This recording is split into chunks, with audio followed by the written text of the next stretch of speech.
തിരുനാവായയിൽ നടക്കുന്ന കേരള കുംഭമേളയുടെ പ്രചാരണത്തിന്റെ ഭാഗമായി പാലക്കാട് നിന്നും രഥയാത്ര ആരംഭിച്ചു. കൊല്ലങ്കോട് ചൈതന്യ മഹാഗണപതി ക്ഷേത്ര സന്നിധിയിൽ നിന്ന് ആരംഭിച്ച യാത്രയ്ക്ക് കൽപ്പാത്തിയിൽ ഔദ്യോഗിക തുടക്കമായി.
പൊള്ളാച്ചിയിൽ നിന്ന് ആരംഭിച്ച കോയമ്പത്തൂർ ജില്ലയിലെ ക്ഷേത്രങ്ങളിലും വിദ്യാഭ്യാസ സ്ഥാപനങ്ങളിലും മഠങ്ങളിലും സ്വീകരണ ശേഷമാണ് കേരളത്തിൽ എത്താനിരുന്നതെങ്കിലും തമിഴ്നാട് സർക്കാർ അനുമതി നിഷേധിക്കുകയായിരുന്നു.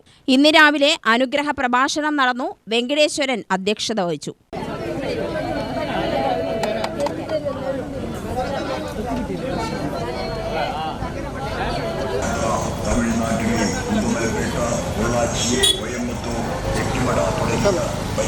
ഭാരതത്തിലെ മുഴുവൻ ഋഷി പരമ്പരയും നമസ്കരിച്ചുകൊണ്ട് അഖാഡ പരിഷത്തിന്റെ ചെയർമാൻ ആയിട്ടുള്ള അവധേശ്ജി മഹാരാജിന്റെ തൃപ്പാദങ്ങളിൽ പ്രണമിക്കുന്നു.